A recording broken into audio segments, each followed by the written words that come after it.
em produção contínua de crentes mais firmes no Senhor. É o que Paulo mostra, por exemplo, na sua carta escrita aos Efésios. Ele mostra claramente na carta aos Efésios que o corpo de Cristo só se tornará uma comunidade crescente e dinâmica, que reflete o amor de Cristo Jesus, quando cada membro fizer o seu trabalho. O plano de Deus, diz Paulo na sua carta aos Efésios, capítulo 4, verso 16, é que todo o corpo seja bem ajustado e consolidado para o auxílio de toda a junta. Essa expressão tanto vale que é dita quanto aos atos da natureza pecaminosa. Se vocês olharem as cartas de Paulo, Paulo vai usar a expressão uns aos outros para quanto à natureza pecaminosa, quando ele diz, inflamando uns aos outros, julgando uns aos outros, privando uns aos outros. Mas também ele usará essa expressão para os frutos do Espírito, quando ele fala, edificando uns aos outros, admoestando uns aos outros, e no texto que nós vamos ler, sendo membros uns dos outros. E esse é o papel do discipulado. Esse é o papel e a tarefa de cada igreja. Porque nós somos membros uns dos outros, nós precisamos cuidar uns dos outros. Leamos juntos Romanos capítulo 12, verso de número 5. Diz assim o texto sagrado: assim também em Cristo nós, que somos muitos, formamos um corpo, e cada membro está ligado a todos os outros. Oremos mais uma vez. Senhor, nós te rendemos graças por estarmos diante da tua palavra. Nós queremos pedir que o Senhor nos oriente, fale aos nossos corações, amoleça os nossos corações duros e às vezes de pedra. Torne todas essas palavras em prática no nosso meio. Essa é a nossa oração. Nos auxilia pelo teu Espírito, em nome de Cristo Jesus. Amém. Como nós já sabemos, quem escreveu essa carta aos Romanos foi o apóstolo Paulo. E em toda a carta, Paulo está abordando justamente o tema da justificação. E ele trata desse tema do capítulo 1 até o capítulo 11, como vimos no mês passado. Do capítulo 12 até o capítulo 16, ele falará agora como nós devemos oferecer nossas vidas como sacrifício vivo a Deus. Se do 1 ao 11 ele está falando como Cristo ofereceu sua vida, do 12 ao 16 como nós deveremos oferecer nossas vidas como um sacrifício e também como a nossa prova de gratidão a Ele. Se nós estamos ligados uns aos outros, isso é importante nós termos justamente essa percepção de uns aos outros. Se estamos ligados uns aos outros, se somos membros do mesmo corpo, e quando eu falo membros do mesmo corpo, eu quero que você pense nas suas mãos, na sua orelha, nos seus pés, nos seus dedos, membros do mesmo corpo. Se estamos ligados uns aos outros, sentimos então as dores uns dos outros. Eu estou com inflamação no ouvido, minha cabeça toda está doendo, porque todo o corpo padece. Somos membros uns dos outros. Nesse sentido, nós também nos alegramos uns com os outros. Carregamos os mesmos fardos uns dos outros. Nos submetemos uns aos outros. Afinal de contas, não somos membros feitos de próteses. Somos membros orgânicos que crescem e desenvolvem à medida que cada crente desenvolve e faz a sua função. É por isso que nós aconselhamos. É por isso que nós nos preocupamos no cuidado mútuo. É por isso que o aconselhamento, o cuidado mútuo e o discipulado são ferramentas vitais para que o corpo ande bem ajustado na cabeça, que é Cristo Jesus. Nesse sentido, se somos membros do mesmo corpo, e esses membros se desenvolvem na fé, à medida que cada um exerce a sua função, nós podemos afirmar que é papel da igreja discipular uns aos outros. É papel da igreja discipular uns aos outros. Mas como então nós fazemos isso? Nós fazemos isso em primeiro lugar, levando as cargas uns dos outros. Abra agora em Gálatas, você passa mais um pouquinho para frente. Gálatas capítulo 6, verso 1 e 2. Gálatas 6, verso 1 e 2.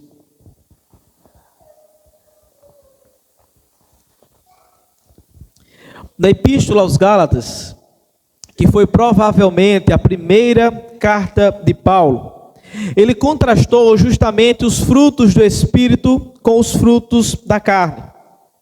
Durante toda a carta, ele vem marcando a presença do Espírito na vida dos salvos. No capítulo 3, verso 2. Depois ele fala da igreja de Cristo, que também recebeu o Espírito, capítulo 3, verso 2. Depois ele fala daqueles que nasceram segundo o Espírito, capítulo 4, verso 29. Daqueles que andam no Espírito, capítulo 5, verso 16. Da igreja que é guiada pelo Espírito, capítulo 5, verso 18. Daqueles que produzem o fruto do Espírito, capítulo 5, verso 22 e 23. E daqueles que vivem no Espírito, capítulo 5, verso 25. É interessante Paulo falar sobre isso, daqueles que vivem por meio do Espírito, esses que são membros do mesmo corpo e que vivem por meio do Espírito. Porque ao mesmo tempo que ele está falando que há frutos do Espírito, ele está dizendo também que há frutos da carne. Há ações pecaminosas. E isso salta para a gente uma grande verdade. Se Paulo, na carta aos Gálatas, está falando desses dois paralelos, desses dois contrastes, salta para a gente uma grande verdade. A verdade que, embora salvos, o corpo de Cristo ainda não está no céu. Ainda não fomos glorificados. Ainda há a terrível possibilidade de quedas nos nossos pecados e de fracassos até lá. É nesse contexto que a igreja é também uma comunidade discipuladora. Porque caso alguém seja pego em pecado, ou esteja pecando, é nossa responsabilidade como membros do mesmo corpo, cuidar, limpar as feridas e levar o irmão à restauração por meio do Evangelho. É justamente o que ele diz no verso 1. Leiamos juntos. Irmãos, se alguém for surpreendido em algum pecado, vocês que são espirituais deverão restaurá-lo com mansidão.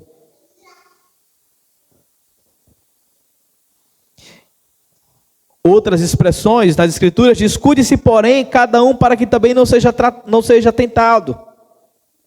A palavra grega usada por Paulo aqui significa literalmente pisar fora do caminho. Alguém que pisou fora do caminho. Dar um passo em falso, ou resvelar os pés no caminho perigoso. Paulo está alertando para esse caminho de armadilha, que alguns cristãos podem perecer. Irmão, se alguém for surpreendido, resvelar os pés, sair da rota, essa é a ideia. Se alguém for surpreendido em algum pecado, Paulo está dizendo que o pecado é como um laço de armadilha no caminho do cristão, que a qualquer momento pode nos surpreender. Todos nós precisamos então estar atentos. A expressão de Paulo, se alguém, inclui nesse caso toda a igreja, sem exceção. Se alguém for surpreendido em pecado, todos nós, qualquer um que seja, for surpreendido em pecado, vocês que são espirituais devem restaurá-lo com mansidão. É interessante vermos essa expressão de Paulo. Irmão, se alguém. Porque olhando, por exemplo, na carta aos Hebreus, o texto diz: aquele que está de pé, cuidado para que não caia.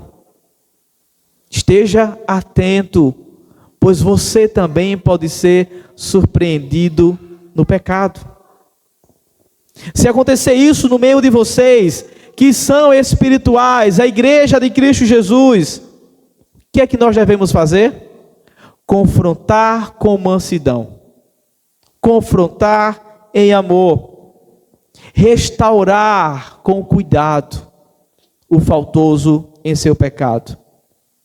Ainda nesse processo de restauração daquele que foi surpreendido em pecado, Paulo dá uma ordem direta a todos os crentes no verso 2. Leiamos juntos. Ele diz: levem os fardos pesados uns dos outros, e assim cumpram a lei de Cristo. A ideia de Paulo em falar aqui que nós devemos levar os fardos pesados uns dos outros, e para que assim nós venhamos cumprir a lei de Cristo, é justamente a ideia de que essa confrontação, ela não deve ser apenas uma confrontação verbal, não deve ser apenas uma confrontação de chamar para o canto para a conversa, mas implica também ajuda prática, uma ação contínua de restauração naquele que foi surpreendido no pecado. O apóstolo Paulo está exortando os Gálatas a levarem as cargas pesadas uns dos outros. A ideia é que a dor dos nossos irmãos deve doer em nós também. O fardo dos nossos irmãos devem pesar também sobre os nossos lombos. Cada um deve pôr em o seu ombro, debaixo das cargas daquele que está gemendo de dor. É fato, irmãos, nesse sentido, que existem cargas que devem ser carregadas coletivamente. Existem cargas pesadas que devem ser levadas coletivamente. O texto é claro. Se alguém for surpreendido, vocês que são espiritual, restaurem com mansidão, restaurem em amor. E uma exortação direta, imperativo: levem os fardos pesados uns dos outros. É o que o apóstolo está dizendo aos Gálatas.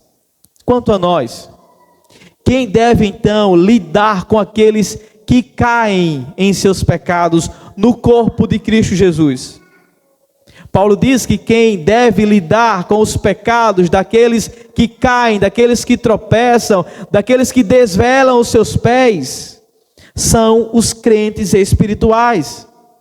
São aqueles que andam no Espírito Santo, que produzem o fruto do Espírito e que também são guiados pelo Espírito Santo de Deus.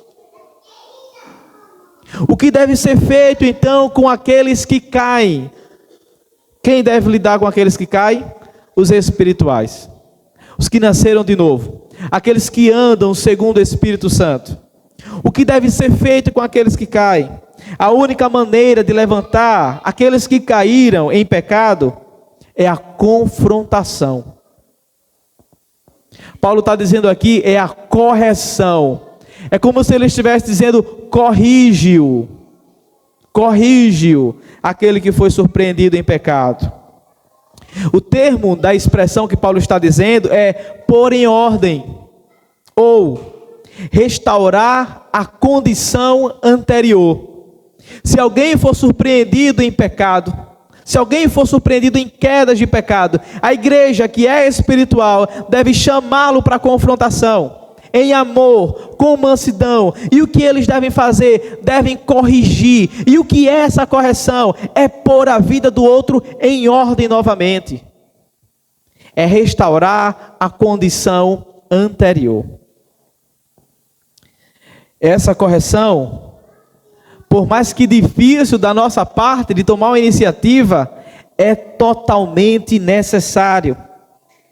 A igreja deve ser uma comunidade de confrontação com mansidão. Eu louvo a Deus por todos os meus amigos e aqueles que de maneira muito honesta e justa me confrontaram nos meus pecados, me confrontaram nos meus erros, me procuraram para apontar aonde eu estava errado e aonde eu precisava mudar.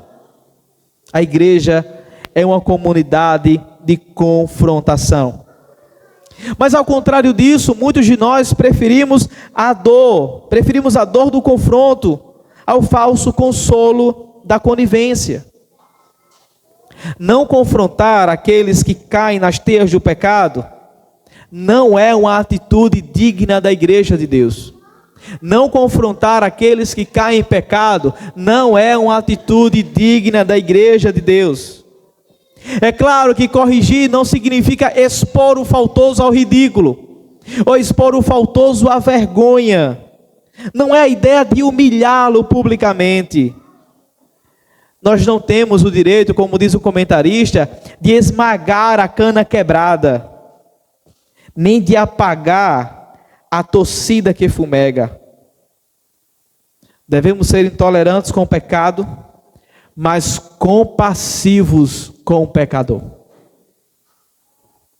John Stott cita as palavras de Lutero quanto a este mandamento, e ele diz o seguinte: vá até ele, estenda-lhe a mão, levante-o novamente, console-o com palavras brandas e abrace-o com braços de uma mãe para com os seus filhos. Esse é o quadro da igreja do Senhor Jesus. Vá até ele, estenda-lhe a mão, levante-o novamente, console-o com palavras brandas e abrace-os como os abraços de uma mãe para com os seus filhos. Nesse caso, a confrontação deve ser em absoluto amor e compaixão. Aquele que está confrontando o irmão em seu pecado, e a partir disso irá discipulá-lo, caminhar lado a lado com ele, através do evangelho, precisa ter o espírito de brandura. Porque é o que diz aqui o texto, mansidão, é a mesma ideia de brandura. A ideia é que nós precisamos ter a mesma ternura de Cristo. Nós precisamos ter a mesma doçura do Espírito Santo, a fim de que a pessoa ferida pelo pecado possa olhar em nós Cristo Jesus e ver esperança de ser restaurada dos seus pecados. Nesse contexto, é apropriado citar 2 Tessalonicenses capítulo 3, verso 15, que diz: todavia não o considereis por inimigo, mas adverti-o como irmão. Calvino tem razão em dizer que nenhum homem está preparado para repreender o irmão, se ainda não foi bem sucedido em obter um espírito gentil. Nenhum homem está preparado para repreender o irmão, se ainda não foi bem sucedido em obter um espírito gentil. O discipulado não é fácil. Levar as cargas uns dos outros é muito pior. Mas é quando levamos as cargas uns dos outros que cumprimos a lei de Cristo Jesus. Notemos então a ternura de Jesus com a mulher pecadora, por exemplo, em Lucas 7, do 36 ao 50. Com o ladrão penitente, em Lucas 23, 43. Com Simão Pedro, em Lucas 22, 61. Com o paralítico de Jerusalém, em João capítulo 5, verso 14. E com a mulher que foi apanhada em adultério, em João capítulo 8, verso 11. Lembremos da ternura de Jesus. Lembremos da gentileza de Jesus em trazer tais homens perdidos ao arrependimento, à restauração, e em dizer: vai e não peques mais. Vais e não cometa os mesmos erros. Lidar com o pecado na vida de pessoas crentes é uma das tarefas mais duras que Deus tem entregado a todos nós como cristãos, porque nunca será fácil. Lidar com o pecado é muito mais difícil, em virtude do duplo fator emocional. Primeiro fator de lidar com o pecado dos outros é algo difícil. É que nós não gostamos de nos intrometer na vida íntima de seu ninguém, pois não nos sentimos à vontade. O segundo fator difícil de tratarmos pecado na vida dos outros é justamente temermos ser rejeitado. o que é totalmente doloroso para aquele que procura confrontar o outro em amor. Mas o verdadeiro teste de amor para com Deus é obedecer a Ele, apesar das nossas razões desconfortáveis. Porque nunca será confortável confrontar ninguém. Mas importa obedecer a Deus, por mais que isso nos traga desconforto. Talvez por algum momento o irmão faltoso em seu pecado não aceite a repreensão. Mas mais à frente, se ele foi nascido de novo, gerado do Espírito, ele entenderá o seu pecado. E assim haverá restauração por meio do Evangelho. Mas muitos crentes têm ignorado essas responsabilidades. Outros lidam do pecado depois de criado o escândalo, que já não pode mais ser ignorado à vista de todos. E às vezes já é muito tarde para ajudar a pessoa que está envolvida naquele escândalo. Quando Paulo escreve aos Gálatas e diz: levem os fardos uns dos outros, era porque ele não queria que aqueles crentes só remediassem o pecado, só remediassem as doenças, os surpreendidos na queda, mas que eles prevenissem tais pecados a partir do cuidado mútuo através do discipulado. Tem um ditado popular que diz: é melhor prevenir do que remediar. Prevenção. Cuidado mútuo, discipulado sempre vai ser prevenção. É prevenir que o meu irmão seja pego, seja surpreendido em tais pecados. Que Deus nos ajude nessa tarefa de carregar os fardos uns dos outros. Estamos estudando o que é papel da igreja, discipular uns aos outros, e vimos em primeiro lugar que nós fazemos isso levando os fardos uns dos outros. Veremos agora em segundo lugar que nós fazemos isso suportando uns aos outros. Abra agora o texto na carta de Efésios, capítulo 4. Você já está em Gálatas, só passam as duas folhinhas para frente. Efésios capítulo 4, verso 1 e 2.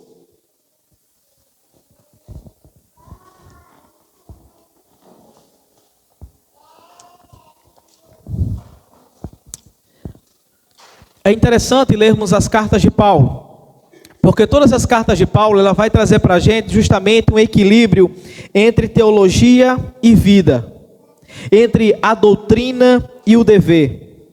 Essa carta aos Efésios não é uma carta diferente. Os 3 primeiros capítulos lidam justamente com a doutrina, falando de todas as nossas riquezas que temos agora em Cristo Jesus.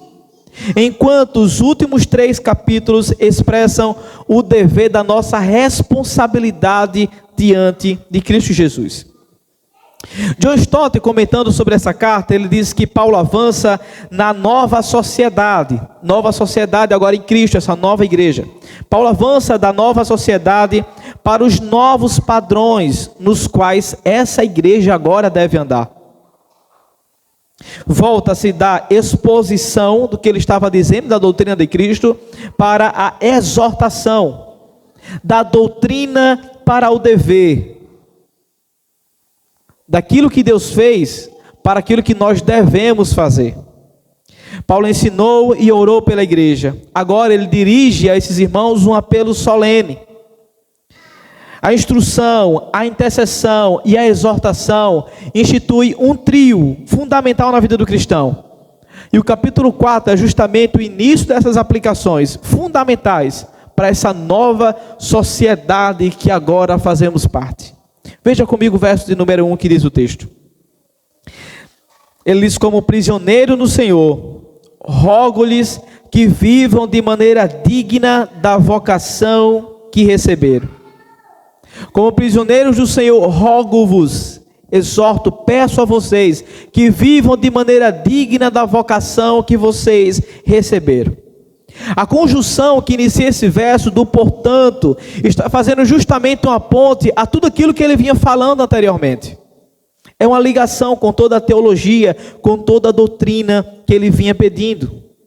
Ele vinha ensinando e agora ele está pedindo algo da parte dos seus ouvintes ou dos seus leitores.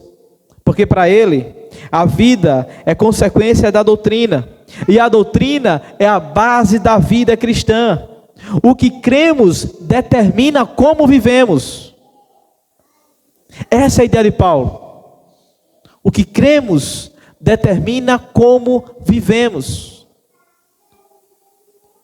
Agora, esses crentes que foram chamados, vocacionados para a salvação, deveriam viver de maneira digna dessa vocação, digna dessa nova sociedade, desse novo status em que Cristo os colocou. E eles deveriam então possuir algumas características, que está registrado no verso 2 e no verso 3. Leiam comigo. Diz assim o texto: sejam completamente humildes e dóceis, e sejam pacientes, suportando uns aos outros com amor. Façam todo o esforço para conservar a unidade do Espírito pelo vínculo da paz.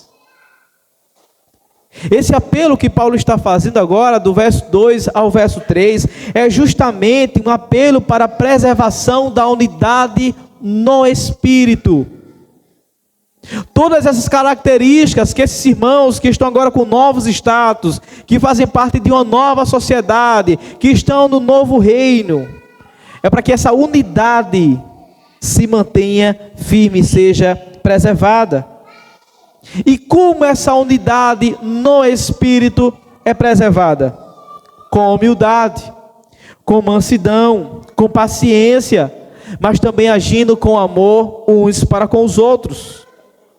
E a palavra que Paulo traz aqui como suportar, não é aguentar o outro com o abandono dos seus problemas, mas servir de amparo e suporte para o outro, apesar dos seus problemas, suportando uns aos outros.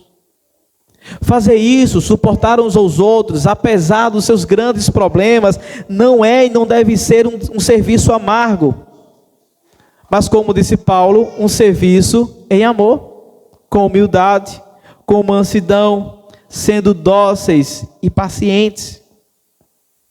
Suportar em amor, diz o comentarista, é a manifestação prática da paciência. Suportar em amor é a manifestação prática da paciência. Representa ser clemente quanto às fraquezas dos outros, não deixando de amar o próximo, nem os amigos por causa de suas faltas, ainda que estes nos ofendam e venham a nos desagradar. É muito desafiador ler as cartas de Paulo, ler as exortações práticas depois da doutrina, ver o que é exigido de nós como igreja, da gente como igreja, agora nessa nova sociedade. Porque, em outras palavras, Paulo está ensinando que o nosso andar precisa refletir a vida de Deus. Que é justamente quando ele fala um texto como prisioneiros no Senhor, rogo-lhes, vivam da maneira digna da vocação que receberam. E desenvolve então todas as características para vivermos de maneira digna da vocação que recebemos, para manter a unidade no Espírito, pelo vínculo da paz. Andar de modo digno de Deus representa viver do mesmo jeito que Deus vive, diz um comentarista. A palavra digno que Paulo está usando aqui traz a ideia de uma balança, em que há equilíbrio entre a vida de Deus e a nossa vida. A igreja tem duas características aqui. A primeira é um só povo, judeus e gentios, sendo a única família de Deus. A segunda característica é um povo santo. E nessa ideia de ser um povo santo, que foi chamado, vocacionado para essa nova cidade, para esse novo estilo de vida, para um novo status, é justamente um povo que é distinto do mundo secular. Essas são as duas características. Nós somos um só povo, a única família de Deus, e ao mesmo tempo nós somos um povo que é santo.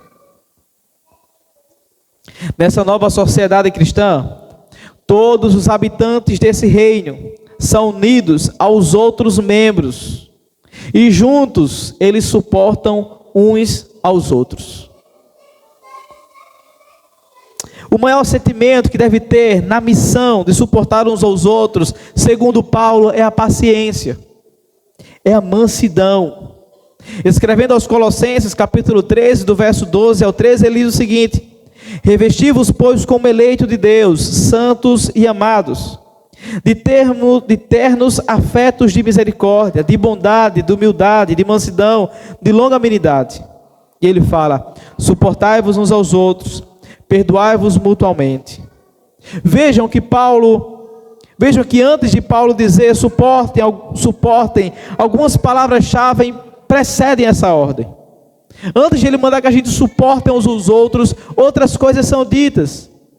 Tenham compaixão, sejam bondosos, tenham mansidão e sejam pacientes. A Bíblia, na versão King James, usa a expressão sofrimento prolongado, como sendo um aspecto para andar no Espírito. A ideia aqui de suportar uns aos outros está justamente no sentido, pela King James, de sofrimento prolongado. Olha que interessante.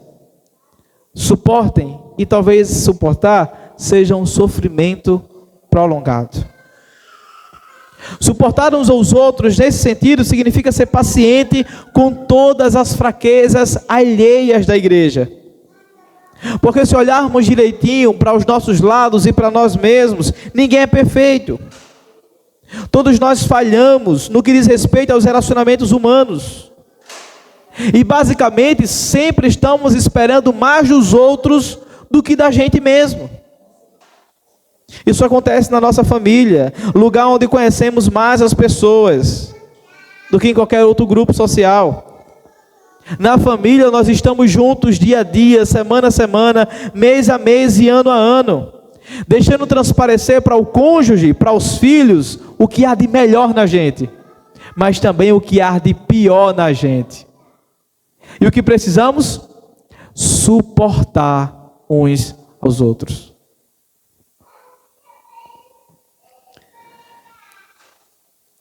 Os pais geralmente esperam mais dos filhos do que eles esperam deles mesmos. Os filhos esperam mais dos pais do que qualquer outro adulto. Nesta dinâmica, raramente há paciência e tolerância de uns para com os outros. Porque no final das contas, todos estão esperando de alguém, menos de si mesmo.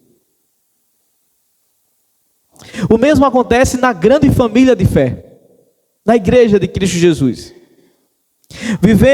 Vivendo juntos com os irmãos em Cristo, nós passamos a conhecer as fraquezas uns dos outros, sendo levados a encarar o desafio de suportar uns aos outros em amor.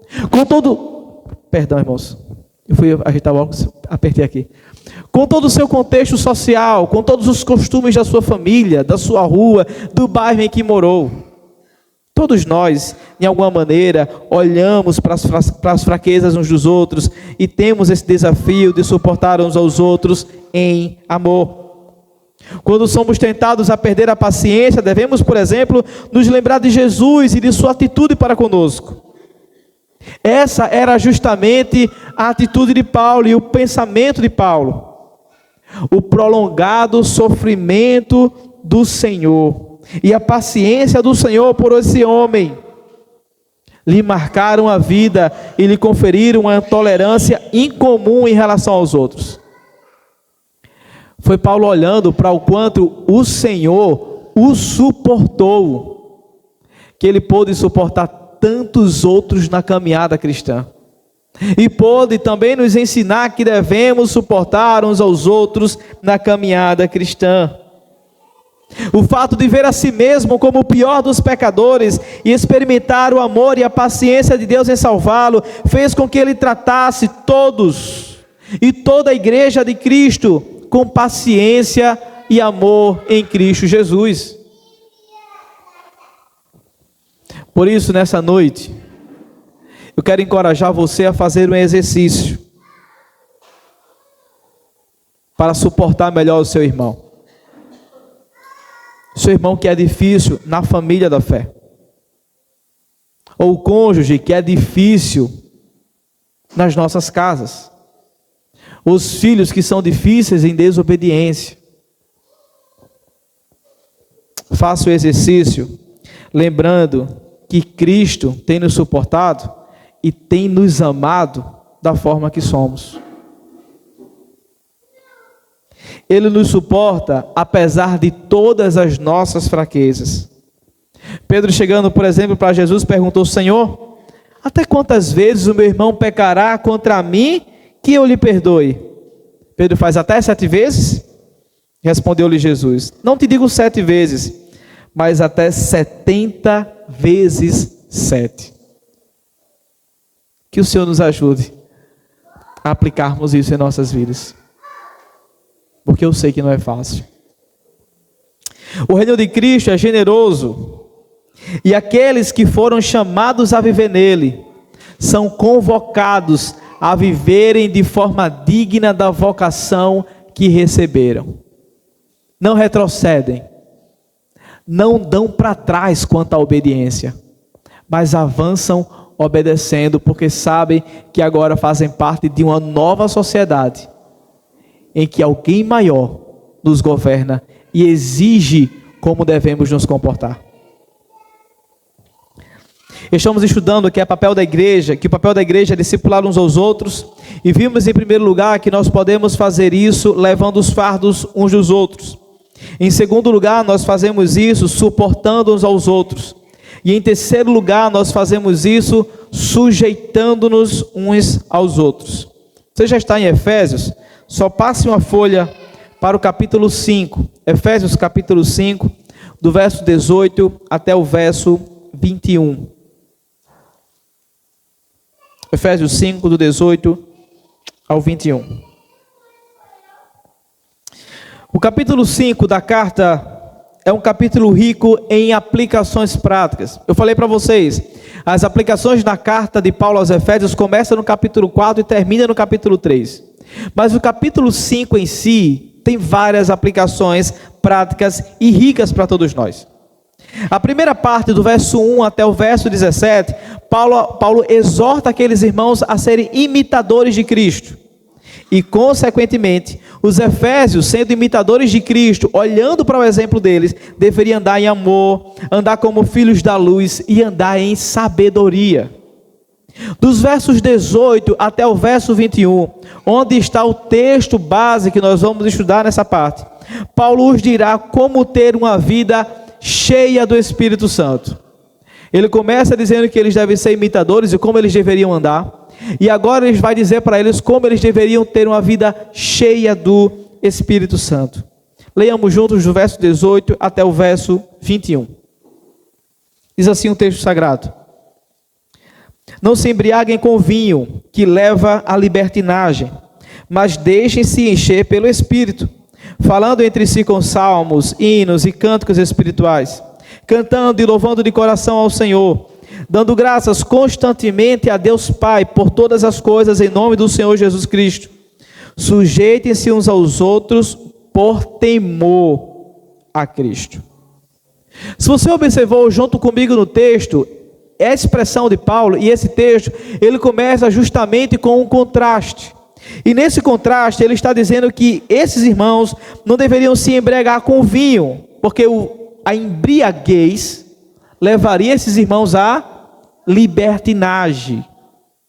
E o contrário disso, se esses irmãos não deveriam se embriagar com vinho, porque isso os leva à libertinagem, eles deveriam se encher ou se embriagar do Espírito Santo, que em contrapartida os conduziriam à piedade. Seria impossível exagerar a importância que o Espírito Santo exerce na vida de todos os crentes, na vida desse corpo, na vida desses irmãos que agora estão em uma nova sociedade, têm novos status.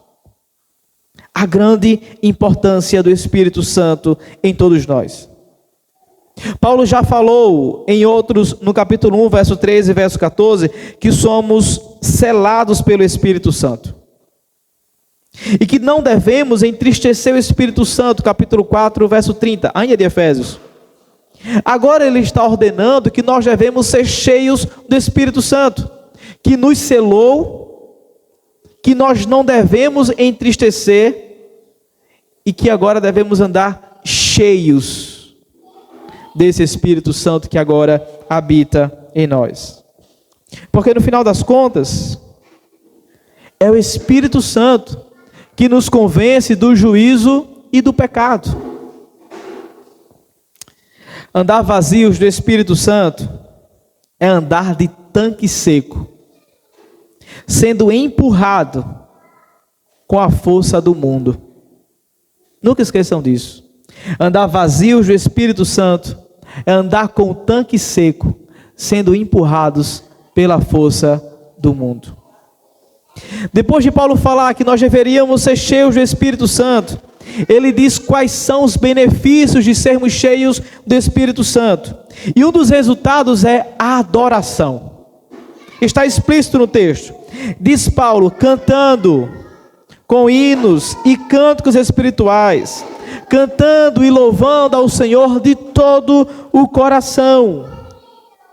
Aqui o canto não deve ser apenas entre vós, mas sim um canto e uma adoração dirigida ao Senhor. Crentes cheios do Espírito Santo, o corpo de Cristo cheio do Espírito Santo, tem uma adoração direcionada ao Senhor. E essa adoração de crentes cheios do Espírito Santo não é uma adoração fria, uma adoração formal, apenas litúrgica e sem entusiasmo nenhum. O crente cheio do Espírito Santo adora a Deus com entusiasmo e profunda alegria. O crente cheio do Espírito Santo, e o corpo de Cristo, embriagado com o Espírito Santo, ele usa toda a sua mente, emoção e vontade para adorar a Deus. É isso que Paulo está dizendo. Se embriaguem do Espírito Santo e haverá benefícios na adoração. Um comentarista diz que um culto vivo não é carnal e nem morto. Paulo então falará um último resultado de ser cheio do Espírito Santo. Um resultado é a adoração, uma adoração enérgica, com profunda alegria por aqueles que estão tomados pelo Espírito Santo de Deus. E um segundo resultado de ser cheio do Espírito Santo é submissão ou sujeição uns aos outros. Essa pessoa que é tomada pelo Espírito Santo é embriagada, cheia do Espírito Santo. Ela não pode ser altiva. Essa pessoa ela não é arrogante. Essa pessoa ela não é soberba. Ela está sempre com a ideia de subordinação, de sujeição uns aos outros. Os que são cheios do Espírito Santo têm um caráter de Cristo. E estes são mansos e humildes de coração. Porque em Cristo, nós somos membros do mesmo corpo. E em Cristo, sendo membros do mesmo corpo, devemos ser submissos e sujeitar-nos uns aos outros. Foi o que eu falei, eu acredito, no penúltimo sermão. Somos servos de servos. Francis Foulkes diz que o entusiasmo que o Espírito Santo inspira não deve ser expressado individualmente, mas em comunhão. Paulo viu os perigos do individualismo em toda a comunidade e censurou a igreja a cometer esse erro. Está lá em Filipenses capítulo 2, verso 1 e Filipenses capítulo 4, verso 2. Paulo viu o individualismo na igreja e freia esses irmãos, não a individualidade, mas sim a unidade. Não ao partidarismo, mas sim à coletividade. Paulo está dizendo que se formos cheios de Espírito Santo, teremos uma adoração fervorosa, enérgica e racional. Mas ao mesmo tempo, trataremos uns aos outros como superior a nós mesmos. E com isso, nos sujeitaremos com mais facilidade. Talvez seja disso que precisamos. Sermos cheios do Espírito Santo. Talvez esse seja o combustível que está faltando no tanque espiritual. Ser cheio do Espírito Santo. Deveríamos levar então essa ordem a sério, porque a expressão enchei-vos não é uma proposta alternativa de Deus. A expressão enchei-vos não é uma opção, mas é um mandamento imperativo de Deus. Enchei-vos do Espírito Santo. Vocês devem estar embriagados do Espírito Santo. Ser cheio do Espírito nesse sentido é algo obrigatório na vida dos crentes. É algo obrigatório no corpo de Cristo Jesus. Não é algo opcional. Nesse sentido, se esse é um mandamento de Deus, se é algo imperativo que a igreja deve obedecer, não ser cheio do Espírito Santo, então é pecado. Não ser embriagado do Espírito Santo é estar em contínua desobediência. Certa feita, um diácono da Igreja Batista do Sul, dos Estados Unidos, procurou Billy Graham para falar-lhe acerca da embriaguez de um diácono, e ele queria que ele fosse disciplinado. O evangelista veterano o perguntou se algum diácono daquela igreja já havia sido disciplinado por não ser cheio do Espírito Santo. Isso é interessante. Isso é muito interessante. Temos a tendência de ver a transgressão apenas na embriaguez, mas não na falta de plenitude do Espírito no nosso meio. Aquilo que eu falei no ponto anterior, estamos esperando das pessoas menos de nós mesmos. Queremos que elas sejam mais crentes, mas não nos esforçamos para sermos mais crentes também.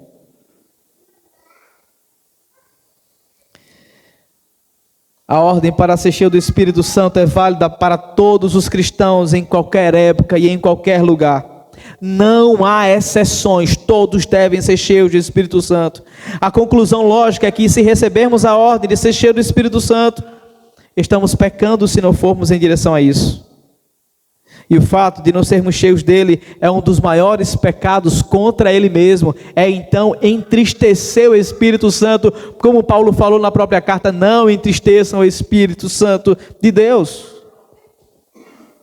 Uma das orações do grande avivamento de Gales foi esta: enche-me, Espírito, mas cheio quero estar. Eu, o menor dos teus vasos, posso muito transbordar. Essa foi uma das orações feitas no avivamento de Gales. Enche-me, Espírito, mas cheio quero estar. Eu, o menor dos teus vasos, posso muito transbordar. Que seja a nossa oração também para um avivamento espiritual nas nossas vidas, para um avivamento espiritual na nossa igreja. Para sermos servos dos outros, para nos submetermos uns aos outros, precisamos em primeiro lugar andarmos com uma vida de piedade. No discipulado nunca há ninguém maior que ninguém. No discipulado nunca olhamos de cima para baixo, mas sempre de igual para igual. Todas as vezes que eu fui edificado foi discipulando alguém de igual para igual. Todas as vezes que eu fui mais santo, mais piedoso, foi quando eu discipulei alguém de igual para igual, entendendo que as lutas daquele irmão também são minhas lutas. Em alguma medida maior e outra medida menor, mas que assim como ele luta contra os seus pecados, eu também luto contra os meus pecados. Quando os discípulos indagavam-se entre si quem era o maior do reino de Deus, Jesus falou: sabeis que os governadores dos povos os dominam e que maiorias exercem autoridade sobre eles. E ele fala: não é assim sobre vós. Será esse que o sirva. E quem quiser ser o primeiro entre vós, será vosso servo.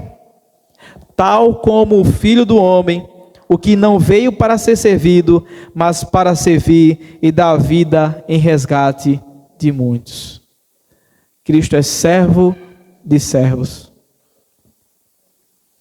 É sempre possível sujeitar-nos uns aos outros, seja qual for nossa posição de autoridade mediante Jesus Cristo. Por isso que o cristianismo é tão singular. Jesus deu muita atenção aos relacionamentos funcionais da igreja.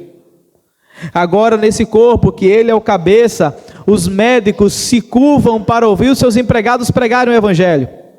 Os ricos baixam a cabeça para os pobres que têm um tesouro maior do que suas riquezas bancárias. Pastores baixam suas cabeças para serem exortados biblicamente pelos seus rebanhos. Líderes são chamados a atenção pelos seus liderados, porque vem algum erro, algo que precisa ser mudado. Tudo isso porque o reino de Deus é um reino de muitos servos, que estão sempre habilitados por aquele que veio para nos servir e nos consolar, o Espírito Santo de Deus. Um marido cheio do Espírito Santo ama a esposa como Cristo ama a igreja. Uma esposa cheia do Espírito Santo se submete ao marido como a igreja se submete a Cristo. Pais cheios do Espírito Santo criam os filhos na admoestação do Senhor.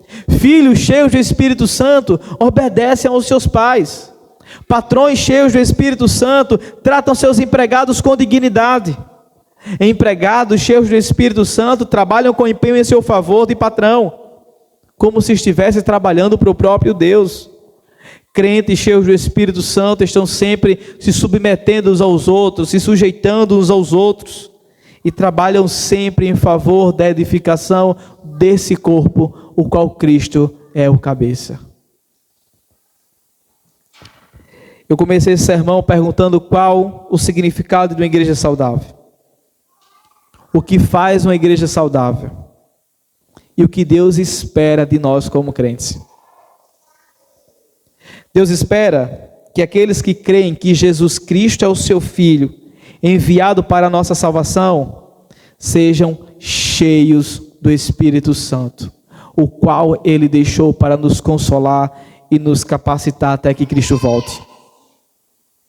Deus espera da sua igreja o que Ele esperava do seu Filho, uma obediência total e não obediência parcial quanto à sua vontade.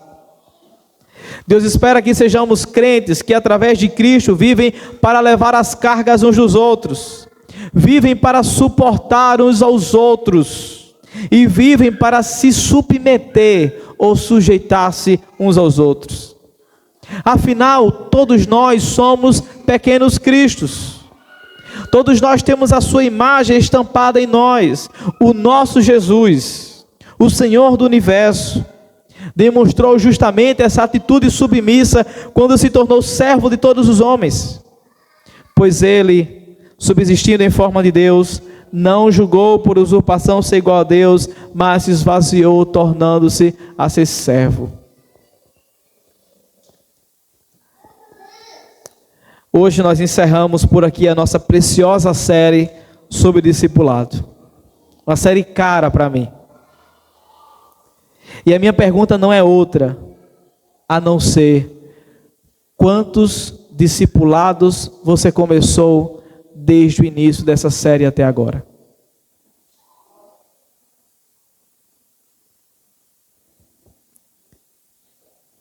Quantos nomes estão na sua lista de crentes que precisam ser acompanhados dessa igreja?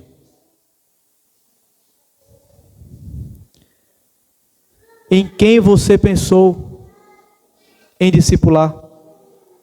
Quem pensou em chamar para tomar um café e ver em que ponto está a fé desse irmão? Qual material separou para utilizar no discipulado?